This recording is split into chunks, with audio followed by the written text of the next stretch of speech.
ძალიან რთული გამოწვევის წინაშე დავდექით, როცა გადავწყვიტეთ, რომ მსგავსი ტიპის სერიალი გადაგვეღო, ტექნიკური თვალსაზრისით ელემენტარულად და ადამიანების თვალსაზრისით, რომელიც ამას გააკეთებდნენ, იმიტომ რომ ესეთი მკვეთრად გამოკვეთილი მსგავსი ტიპის პროდაქშენები იმდენად არ არსებობდა ჩვენთან, რომ შესაბამისად ამის გამოცდილებაც ნაკლები იყო.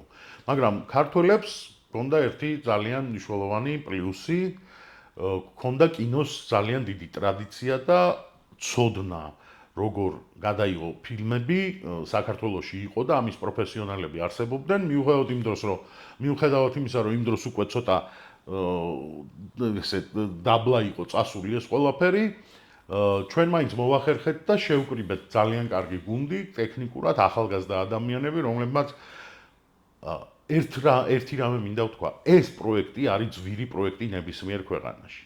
ამ ქვეყანაში, ამ პატარა სარეკლამო ბაზარზე, ამ პატარა სივრცეში ეს მსგავსი პროექტი რო შედგეს, ამისთვის ძალიან დიდწილად არის საჭირო მისი შემქმნელებისგან ენთუზიაზმი და არაორიენტირებულობა ფულზე რა. ჩვენ აი ესე იდეით ანთებული ადამიანები შევიკრიბეთ, შევძელით რომ ჩვენს გარშემო ეგეთი გუნდი შეკრულიყო და აი ამ წლების განმავლობაში შეიძლება ითქვას, რომ მინიმალური დანახარჯებით რაც ამ მსგავსი ტიპის პროდაქშენს სჭირდება, მოვახერხეთ და გადაგვირია ძალიან რთული ტექნიკურად, ძალიან აპრიორი ძვირიანი რაღაცები, მაგალითად რიო დე ჟანეირო გავაკეთეთ თბილისში რა, რაღაც ქუჩა ავიღეთ და ყველაფერი შეფუთული იყო, ისე რომ ეს ყოფილიყო რიო დე ჟანეირო, სახლის ფირნიშებიდან დაწყებული მანქანის ნომრებით და რა ვიცი, ყველაფერით. ანუ ან 70-იანი წლების ქუთაისი გავაკეთეთ, ქუთაისში გადავიღეთ, მაგრამ ეხლა დღევანდელი ქუჩას რო შეხედო, იქ დაწყებული კონდენსიონერებიდან რაღაცა სატელიტური ანტენები, რაღაცეები, მანქანები, ხო, სხვა რაღაც არსებობს. ჩვენ კიდე შევძელით, რომ 70-იანი წლების ქუთაისის რეკონსტრუქცია ორი სერია არის. ძველ ქუთაისში შევძელით, რომ ამის რეკონსტრუქცია გავაკეთეთ. ანუ ეს ყველაფერი რაღაცა სამხედრო იმის, რა ქვია, ცნობილი კატოს სიზმარი გადავიღეთ პოლიგონზე ტანკებით და დაბომბვებით და რაღაცა მთელი იმით. ეს ყველაფერი ძალიან ძვირია, ხანდახან ამაში ღირდა ხოლმე ფულის დახარჯვა, მაგრამ გამოწვევა ტექნიკური ნაწილში გამოწვევა უზრუნველყოფს, რომ მაყურებელს კონდეს საინტერესო სურათი გარდა შინაარსისა რა. თვალი ჭამს რა, როცა აუდიო-ვიზუალური ხელოვნების თვისება არის, რომ იქ არის აუდიოც და არის ვიზუალიც და ვიზუალი უნდა უზრუნველყოფდეს ამ აუდიოს კარგად მიღებას ყურისთვის.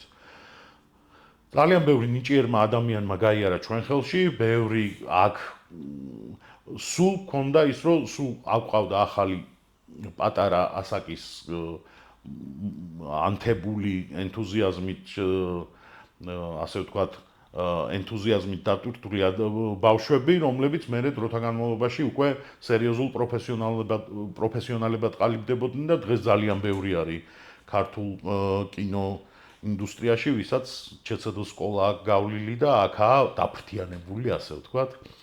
ტექნიკურად არაფერი, ძალიან ფოტოაპარატებით ვიღებდით, რაღაცა მინიმალური შუქის გამოყენებით, მაგრამ ჩვენი ნიჭიერი ადამიანების დახმარებით, რომლებიც მუშაობდნენ განათებაზე, კამერაზე, ხმაზე, ისინი ახერხებდნენ, რომ მაღალი ხარისხის სურათი მიგვეღო ქართული ბაზრისთვის და საერთაშორისო ბაზრისთვისაც აბსოლუტურად მისაღები სტანდარტი.